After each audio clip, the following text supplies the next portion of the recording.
अगर आपने रिसेंटली नई मैकबुक ली है तो ये वीडियो आपके बहुत काम आने वाली है, क्योंकि कुछ ऐसी एक्सेसरीज होती है जिसको मैकबुक के साथ लेना जरूरी हो जाता है, वरना आप डेली बेसिस पे परेशान होते रहोगे। मैं पिछले 5 साल से मैकबुक यूज कर रहा हूँ और इस वीडियो में मैं ऐसे 10 जेन्युइनली यूजफुल एक्सेसरीज बताऊंगा जो मैं पर्सनली खुद यूज करता हूँ और वो आपके भी बहुत काम आने वाली है। और एंड में ये भी बताऊंगा कि कौन सी एक्सेसरीज आपको नहीं लेनी है जो आपके मैकबुक को खराब भी कर सकती है, तो वीडियो एंड तक देखना। देखो, अगर आपने मैकबुक नियो या एयर खरीदा है तो आपको पता होगा कि उसमें 2 USB पोर्ट्स आते हैं। अब जब रेगुलरली आप मैकबुक यूज करोगे तो आपको रियलाइज हो जाएगा कि ये 2 पोर्ट्स बहुत ही कम है। इनफैक्ट मैकबुक नियो में एक पोर्ट तो चार्जिंग में चले जाता है, इसलिए एक USB हब लेना मस्ट हैव हो जाता है। अब देखो, मार्केट में काफी सारे ऑप्शंस है। जब मैंने नई मैकबुक ली थी तो मैंने एक गलती कर दी थी। सबसे पहले मैंने ये वाला USB पोर्ट खरीदा, मुझे लगा ये मेरे पर्पस के लिए एकदम परफेक्ट रहेगा, बट इसमें प्रॉब्लम ये है कि जो HDMI पोर्ट था वो 4K 30 FPS सपोर्ट करता था। तो जब मैंने मैकबुक के लिए मॉनिटर खरीदा था तो 4K 30 FPS पे इतना अच्छा एक्सपीरियंस नहीं था, जिसकी वजह से मुझे एक और USB पोर्ट लेना पड़ा। अब इस नए वाले में 4K 60 FPS तक सपोर्ट करता था, तो ये मेरा पर्पस सॉल्व कर रहा था। और अब मुझे रियलाइज हो रहा है कि ये भी एक परफेक्ट डॉक नहीं है, क्योंकि इसमें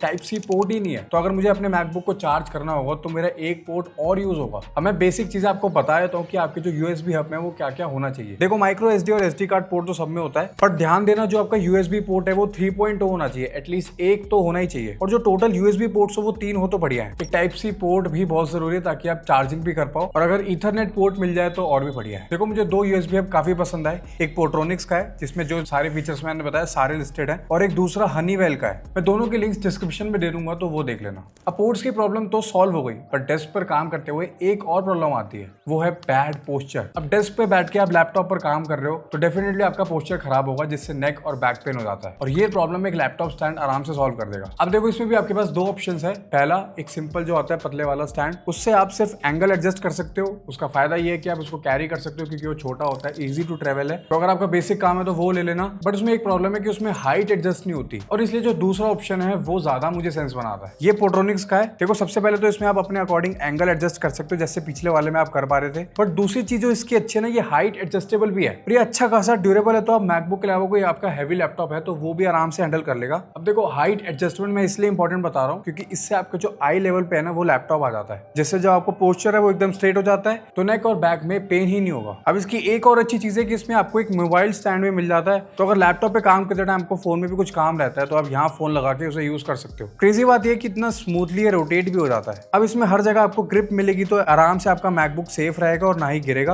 अब क्योंकि नियो और एयर में फैंस नहीं आते, तो ये लैपटॉप स्टैंड जो होते हैं ना, इससे एयर फ्लो बेटर रहता है। अब देखो, क्योंकि ये इतना ड्यूरेबल है, ये भारी लैपटॉप्स के भी उठा सकता है, तो इसलिए थोड़ा हैवी भी है। तो अगर आप कैरी करने के पर्पज से देख रहे हो तो ये वाला मत लेना, जो लाइट वेट पतले वाला आता है वो ले सकते हो। हालांकि पर्सनली मुझे ये ज्यादा बेटर लगा क्योंकि इसमें फीचर ज्यादा है और ये ज्यादा काम का है। मैंने दोनों यूज करे हुए हैं, बट मुझे ये ज्यादा बढ़िया लगा। लिंक आपको नीचे डिस्क्रिप्शन में मिल जाएगा, वरना यहाँ व्यू प्रोडक्ट्स में देख लेना, यहाँ भी है। अब देखो, जो अगली एक्सेसरी है ना वो बहुत ही अंडररेटेड है, वो है क्लीनिंग किट। भाई, अगर आपको अपने मैकबुक को ज्यादा से ज्यादा चलाना है तो आपको इसको फ्रीक्वेंटली क्लीन रखना पड़ेगा। और प्लीज भाई, आप किसी भी रैंडम कपड़े से मैकबुक की स्क्रीन क्लियर मत किया करो। कोई नॉर्मल कपड़े से स्क्रीन पर स्क्रैचेस भी लग सकते हैं। अब देखो, एयर और नियो में दोनों में एंटी रिफ्लेक्टिव कोटिंग आती है, तो अगर आप अपने किसी भी नॉर्मल लिक्विड या कपड़े से साफ कर ले तो वो कोटिंग खराब भी हो सकती है। और बताने की जरूरत नहीं है कि मैकबुक की स्क्रीन खराब हो गई तो कितना खर्चा आता है, इसलिए आप ये वाली किट यूज कर सकते हो। और ये वाली किट स्पेशली डिजाइंड है फॉर क्लीनिंग द डिवाइसेस। अब इसमें आपको एक स्पेशल लिक्विड मिलेगा, जैसे आप अपने TV, tablet, camera, lens, laptop, mobile, wearable कुछ भी क्लीन कर सकते हो। और साथ में आपको एक हाई क्वालिटी माइक्रोफाइबर क्लॉथ मिलेगा। ये लिक्विड है और ये कपड़ा है, ये माइक्रोफाइबर है। ये मैं आपको कैसे बताऊं, बट ये नॉर्मल से काफी डिफरेंट है, काफी प्रीमियम भी लग रहा है। अब ये चीज दिखाने के लिए देखो, मैं आपको बिफोर आफ्टर दिखाता हूँ। देखो, अभी मेरी स्क्रीन कुछ ऐसी सी है और अभी मैं क्लीन करूंगा इसको। क्लीन करने के बाद देखो कुछ ऐसी लगेगी। डिफरेंस आप देख सकते हो कितना ज्यादा है। अभी किट ज्यादा महंगी नहीं है और आपके काम भी काफी आएगी। देखो, लिक्विड इतना सारा लिक्विड है तो मेरे हिसाब से आराम से ये 1 साल चल जाएगा। और अच्छी बात ये कि इससे आप मल्टीपल चीजें साफ कर सकते हो, तो ये काफी काम की चीज है। क्लीनिंग के लिए ऐसा एक मल्टीपर्पज ब्रश ले लो ताकि कीबोर्ड पे जो गंद है वो भी आप साफ करवाओ, क्योंकि बहुत ज्यादा डस्ट हो जाता है अगर आप रेगुलरली मैकबुक यूज करते हो। तो इसमें काफी मल्टीपल चीजें हैं, जैसे आप अपने ईयरफोन्स और कीबोर्ड भी साफ कर सकते हो। तो ये इसकी लिंक भी मैं नीचे डिस्क्रिप्शन में दे दूंगा, तो वो भी देख लेना। अब अगली जो 2 एक्सेसरीज है ना यार, वो बहुत काम की है, और अगर आप डेली ट्रेवल करते हो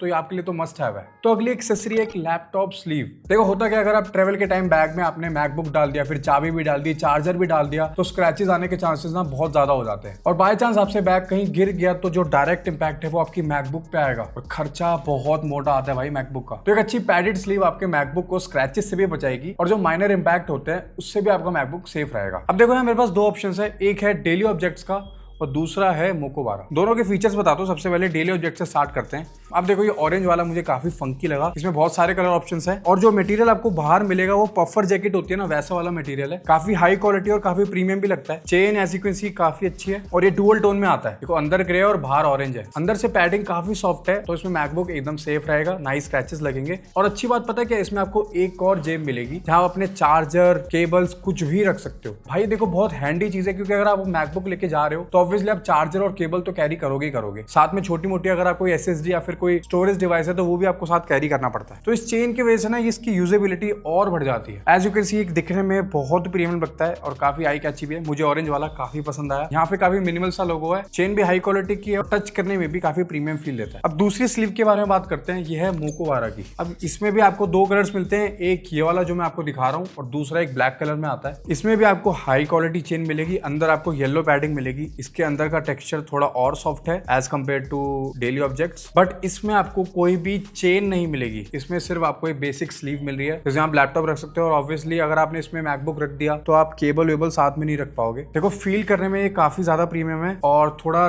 टफ भी लगा मुझे as compare to daily objects. मैंने एक चीज और नोटिस करी है, देखो डेली ऑब्जेक्ट्स वाला जो है ना, इसकी जो आउटर लेयर है वो इतनी हार्ड नहीं है। मतलब देखो कितनी आराम से ऐसे स्क्वीज हो जा रहा है। और ये जो मोको 12 वाला है ना, इसका जो आउटर सरफेस है वो थोड़ा हार्ड है। देखो इतनी आराम से ये बेंड नहीं हो रहा एज यू कैन सी। तो ये चीज आप एक बार थोड़ा ध्यान दे लेना। इसका आउटर लेयर हल्का सा हार्ड है एज कम्पेयर टू दिस। ये थोड़ा सॉफ्ट और पफर जैकेट आती है वैसे वाला मटेरियल है, तो थोड़ा सॉफ्ट है। देखो दोनों अपनी अपनी जगह अच्छे हैं। ये थोड़ा मिनिमल टाइप में आ रहा है, थोड़ा फंकी टाइप में आ रहा है। इसमें आपको कलर्स ऑप्शन भी बहुत मिल जाते हैं। इसमें आपको या एक या दो कलर्स मिलेंगे मेरे हिसाब से। अब देखो इतना महंगा मैकबुक ले रहे हो तो सेफ्टी पे कॉम्प्रोमाइज बिल्कुल मत करना। दोनों स्लीव अपनी अपनी जगह अच्छी है, दोनों के लिंक आपको नीचे डिस्क्रिप्शन में मिल जाएंगे। पहली तो कोई लैपटॉप स्लीव और दूसरी है एक अच्छा पावर बैंक। ट्रेवल कर रहे हो तो ऑब्वियसली एक पावर बैंक होना मस्ट हैव है। बट देखो मैकबुक के लिए कोई नॉर्मल पावर बैंक मत ले लेना, क्योंकि ज्यादातर पावर बैंक्स लैपटॉप की चार्जिंग सपोर्ट ही नहीं करते। आपको चाहिए कोई एक हायर आउटपुट वाला पावर बैंक जो लैपटॉप की PD चार्जिंग सपोर्ट करता हो और जिसकी कैपेसिटी भी ज्यादा हो। देखो मैं यूज कर रहा हूँ नॉइस का ये 20,000 mAh वाला पावर बैंक। और भाई जो भी चीजें मैं बता रहा हूँ वो कुछ भी स्पॉन्सर्ड नहीं है। ये सब चीजें मैं डेली बेसिस पे यूज करता हूँ और मुझे किसी ब्रांड ने कुछ भी अच्छा या बुरा बोलने के लिए पैसा नहीं दिया। हाँ तो पावर बैंक की बात हो रही थी ना, तो देखो 10,000 mAh वाला पावर बैंक बिल्कुल मत लेना। वो आपके मैकबुक या लैपटॉप को आधा ही चार्ज कर पाएगा, तो आपको वो इनकन्वीनियंस देगा, ज्यादा फायदा नहीं होने वाला। इसलिए 20,000 वाला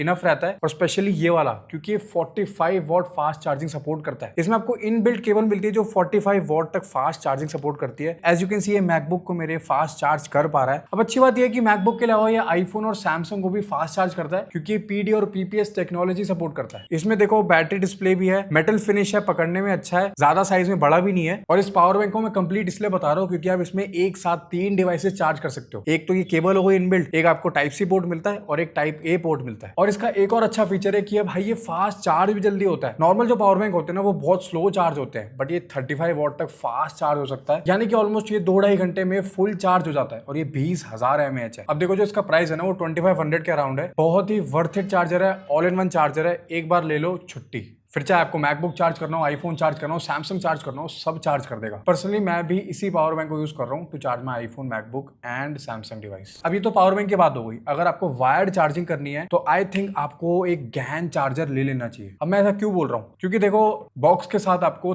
30 वॉट का चार्जर मिलता है और आपके पास मैकबुक एयर है तो ये जो मैकबुक है ना ये 65 वॉट तक फास्ट चार्जिंग सपोर्ट करती है। देखो जो मैकबुक न्यू है ना वो 20 वॉट चार्जर के साथ आता है, वही छोटे वाला चार्जर आईफोन वाला, बट वो भी 35 वॉट तक फास्ट चार्जिंग सपोर्ट करता है और डिफरेंस काफी ज्यादा होता है। इसलिए मैं आपको एक गैन चार्जर रिकमेंड कर रहा हूं। अब देखो इसके एडवांटेजेस बताता हूं। अभी देखो ये जो देख रहे हो ना ये 65 वॉट का है। अगर मैं कंपेयर करने जाऊं ना 30 वॉट का देखो चार्जर मैकबुक का इतना बड़ा होता है और जो 70 वॉट वाला आता है वो मेरे पे है नहीं, बट मैं आपको फोटो दिखा दूंगा कितना बड़ा होता है। अब छोटे होने के साथ साथ इसमें 3 पोर्ट्स आते हैं, 2 टाइप सी पोर्ट्स आते हैं, दोनों 65 वॉट चार्जिंग सपोर्ट करते हैं। और जो टाइप A पोर्ट है ना ये 36 वॉट सपोर्ट करता है। तो अगर आपके पास मल्टीपल डिवाइसेस है जैसे कि मैकबुक, आईफोन या फिर सैमसंग कुछ भी, तो एक charger is more than enough. इसको कैरी करना भी इजी है और इसके साथ आपको दूसरा चार्जर भी कैरी नहीं करना पड़ेगा। अब देखो इसकी एक और खासियत बताता हूँ, ये PD चार्जिंग के साथ साथ PPS चार्जिंग भी सपोर्ट करता है, यानी कि ये सैमसंग फोन्स को भी फास्ट चार्ज कर देगा। और इसकी एक और यूनिक चीज बताता हूँ, ये ट्रेवल फ्रेंडली भी है। अगर आप इसको ऐसे खींचोगे तो इसमें देखो आपको इंटरनेशनल पिन मिल जाएगी, तो इसके साथ आप ट्रेवल भी कर सकते हो। ये वाली चीज मुझे काफी अच्छी लगी क्योंकि ये पहली बात तो छोटा भी है और ट्रेवल करने के लिए भी परफेक्ट है। पर्सनली मैं इसी चार्जर को यूज कर रहा हूँ to charge my MacBook, iPhone और सैमसंग वाला फोन भी। तो अगर आपको आपको लेना हो तो ले सकते हो, लिंक आपको नीचे डिस्क्रिप्शन में मिल जाएगा। अब देखो अगली चीज जो आती है मैकबुक की ना, वो है स्टोरेज। अब एक स्मार्ट ऑप्शन ये होता है कि आप मैकबुक का बेस वेरिएंट लेके जो स्टोरेज डिवाइसेस है वो खरीद लो, पर टाइम आज बहुत खराब चल रहा है भाई, इतने ज्यादा हाई रेट हो रखे हैं। एसएसडी ले लो या हार्ड ड्राइव ले लो, सबके रेट बहुत हाई हो रखे हैं। अब देखो टोटल 3 ऑप्शन है। पहला USB-C पेन ड्राइव। अब देखो ये साइज में छोटी होती है तो इसको कैरी करना भी ज्यादा ईजी है, प्लस अगर आपको ज्यादा स्टोरेज नहीं चाहिए यानी कि 128 GB या 256 GB तक ही चाहिए तो ये पेन ड्राइव ले लेना। एज कम्पेयर टू SSD और हार्ड ड्राइव थोड़ी सस्ती भी पड़ेगी और इसको कैरी करना भी ईजी है। तो अगर आपको बहुत बेसिक काम है तो पेन ड्राइव ले सकते हो। अब दूसरा ऑप्शन पे आते हैं, वो है हार्ड ड्राइव यानी कि HDD। अब ये जो डिवाइसेस होते हैं ना, ये स्टोरेज पर्पस के लिए बेस्ट होते हैं। अब देखो मेरा भी जो सारा डेटा है वो इसी में स्टोर हो रखा है, बट इसकी प्रॉब्लम ये है कि इसकी ट्रांसफर स्पीड कम होती है, प्लस ये कैरी फ्रेंडली नहीं होता क्योंकि ये बहुत डेलिकेट होता है और बाय चांस अगर ये गिर गया तो सारा डेटा मेरा चले जाएगा। तो इसको आप तभी यूज करना जब आपको बहुत सारा डेटा स्टोर करना हो, उसमें से आपको कुछ निकालना या डालना ना हो, सिर्फ एक बार डाल के पटक दो, क्योंकि इसकी जो ट्रांसफर स्पीड है ना वो भी बहुत कम होती है। अब थर्ड और सबसे बेस्ट ऑप्शन है वो है ये एक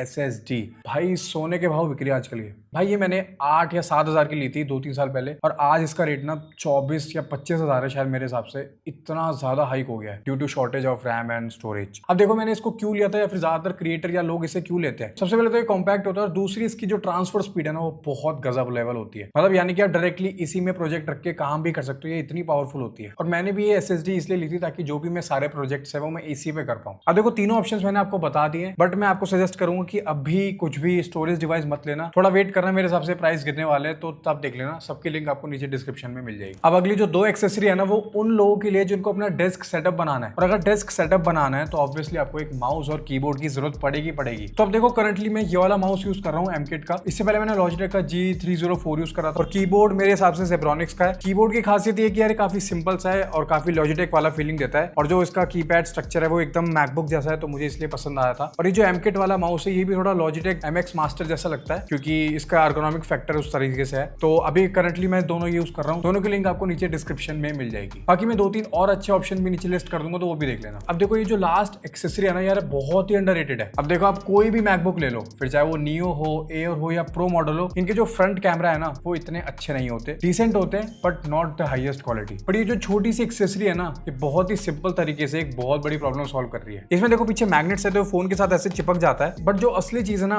वो छोटा सा ये वाला हुक है। ये छोटा सा हुक खोल के आप अपने आईफोन को मैकबुक के ऊपर यहाँ ऐसे प्लेस कर सकते हो, and now you can use your iPhone camera as a webcam. As you know भाई, कोई भी फोन हो, चाहे वो आईफोन हो या एंड्रॉइड हो, जो फोन का बैक कैमरा होता है वो सबसे बेस्ट होता है। और इस छोटी एक्सेसरी से आप अपने आईफोन को as a webcam use कर पाओगे। क्वालिटी आप देख सकते हो कितना ज्यादा फर्क है। देखो एक साइड मैकबुक का जो वेब कैमरा है वो है, और दूसरी साइड ये जो मैंने एक्सेसरी लगा के आईफोन का कैमरा यूज कर रहा हूँ वो है। नोटिसेबल डिफरेंस आप देख सकते हो कितना ज्यादा है। अब इसको करना कैसे है वो भी बताता हूँ। जिस भी ऐप में आप वीडियो कॉल ले रहे हो या फिर मीटिंग कर रहे हो, सीधा उसकी वीडियो पे जाके यहाँ कैमरा सेक्शन में आईफोन मॉडल सिलेक्ट कर लेना, और ये करते ही आपका जो आईफोन का बैक कैमरा है वो एक वेब कैम की तरह काम करेगा और क्वालिटी आपको टॉप नॉच मिलने वाली है। तो जो भी मेरे व्यूअर्स वर्क फ्रॉम होम करते हैं या फिर जिनको वेब कैम की बहुत जरूरत पड़ती है, भाई ये एक्सेसरी ले लेना, बहुत काम आएगी। ये ना इसका एक और फीचर बताता हूँ। इसमें एक साइड तो ये हुक था जिससे आप अपने मैकबुक में लगा सकते हो, दूसरी साइड आपको एक ऐसी रिंग मिलेगी जिसको खोलकर आप इसे as a PopSocket use कर सकते हो। अब जैसे देखो मैंने इसको फोन में लगा दिया, अब ये एज अ फोन होल्डर भी काम कर रहा है, and you can also use it as a horizontal stand. तो अगर आप ज्यादा मीटिंग्स लेते हो या फिर आपको वेब कैम का ज्यादा यूज रहता है तो ये एक्सेसरी एक मस्ट हैव है। इसकी लिंक भी आपको नीचे डिस्क्रिप्शन में मिल जाएगी। अब देखो मैंने सारी काम की एक्सेसरीज तो बता दी, अब वो एक्सेसरी बताता हूँ जो आपको नहीं लेनी है। देखो पहली एक्सेसरी है हार्ड केस। अब ये प्लास्टिक मटेरियल के होते हैं तो इससे मैकबुक पे स्क्रैचेस लग जाते हैं, प्लस दूसरी बात ये हीट को ट्रैप करता है, और हीट ट्रैप होने से सबसे बड़ा डिसएडवांटेज जो होता है वो होता है बैटरी पे। अब देखो क्योंकि नियो और एयर में फैन नहीं आते तो इसको जो सारा हीट है ना वो सारी एल्यूमिनियम बॉडी के थ्रू निकलती है, और अगर वही चीज कवर हो जाएगी तो हीट नहीं निकलेगी, और अगर हीट नहीं निकलेगी और वो ट्रैप रहेगी तो मैकबुक की बैटरी खराब हो जाएगी। देखो अगर आपको प्रोटेक्शन ही चाहिए तो सबसे पहले जो मैंने लैपटॉप स्लीव बताई थी वो ले लेना, और दूसरी बात अगर आपको स्क्रैचेस से बचना है तो आप लैपटॉप की जो स्किन्स आती है वो लगा लो। वो इन हार्ड केसेस से फार बेटर है क्योंकि वो स्क्रैचेस से मैकबुक को प्रोटेक्ट भी करेगा और हीट निकलने में भी उतनी दिक्कत नहीं आएगी जितनी हार्ड केसेस में आती है। दूसरी एक्सेसरी जो आपको अवॉइड करनी है वो है स्क्रीन प्रोटेक्टर। जब आप मैकबुक की लिड क्लोज करते हो ना तो आप नोटिस करना बहुत ही कम स्पेस बचता है मैकबुक की स्क्रीन और कीबोर्ड कीबोर्ड के बीच। तो अगर आप स्क्रीन पे कोई टेम्पर्ड ग्लास चढ़वा दोगे तो वो डायरेक्ट स्क्रीन को इंपैक्ट करेगा, और यही बात एप्पल खुद भी बोलता है। तो अगर आपको मैकबुक की स्क्रीन प्रोटेक्टेड रखनी है तो पहले तो उसको रेगुलरली क्लीन करते रहो, और दूसरा अगर आपको लग रहा है कि भाई स्क्रैच भी ना आ जाए तो आप एक मेम्ब्रेन चढ़वा सकते हो। मेम्ब्रेन जो होती है ना, वो प्लास्टिक की एक थिन लेयर होती है, क्योंकि वो चढ़ाना एकदम सेफ है, क्योंकि लिड क्लोज होने पे वो स्क्रीन को अफेक्ट नहीं करेगा। तीसरी एक्सेसरी जो आपको अवॉइड करनी है वो है कीपैड कवर। इसका भी सेम रीजन है, लिड क्लोज करने पर इतना स्पेस बचता ही नहीं है कि आप उसके ऊपर कुछ लेयर चढ़ा पाओ। अब देखो मैकबुक की जो कीज होती है ना, वो ऑलरेडी काफी ड्यूरेबल होती है। मैं 5 साल से मैकबुक यूज कर रहा हूँ, मैंने आज तक ऐसा कोई भी कीपैड कवर यूज नहीं करा। अगर आपको इसका ध्यान रखना है तो इसको भी आप टाइम टू टाइम ऐसे क्लीन करते रहो। ये वाला ब्रश जो मैंने आपको बताया था, ये वाला ब्रश काफी अच्छा है, इससे आप रेगुलरली कीपैड को क्लीन करते रहो और आपका जो कीपैड है वो एकदम सेफ रहेगा। वैसे ऑलरेडी ये काफी ड्यूरेबल है, ऐसी कोई प्रॉब्लम नहीं आने वाली। और अब लास्ट वाली एक्सेसरी बताता हूँ, वो है एक वेब कैम कवर। भाई इसका भी सेम रीजन है, लिड क्लोज करने पर इतना स्पेस ही नहीं बचता कि आप कुछ भी लगा पाओ। इनफैक्ट कुछ यूजर्स ने ऐसे वेब कैम कवर्स लगवाए थे और कुछ टाइम बाद उनकी स्क्रीन, जो मैकबुक की स्क्रीन थी, वो डैमेज हो गई। और ऐसे एक नहीं मल्टीपल केसेस सामने आए कि लोगों ने ऐसे वेब कैम कवर लगाए और उनकी स्क्रीन में ऐसे डॉट आ गए या फिर स्क्रीन में गड़बड़ हो गई। तो मेरी एडवाइस तो यार यही रहेगी कि जैसा मैकबुक आया है आप उसको वैसे ही यूज करो। ऑब्वियसली आपको थोड़ा ध्यान देना पड़ेगा,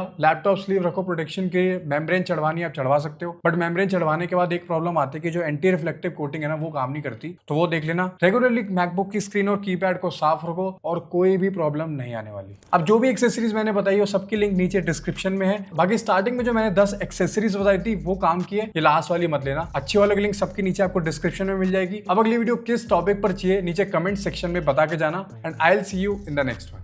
बाय।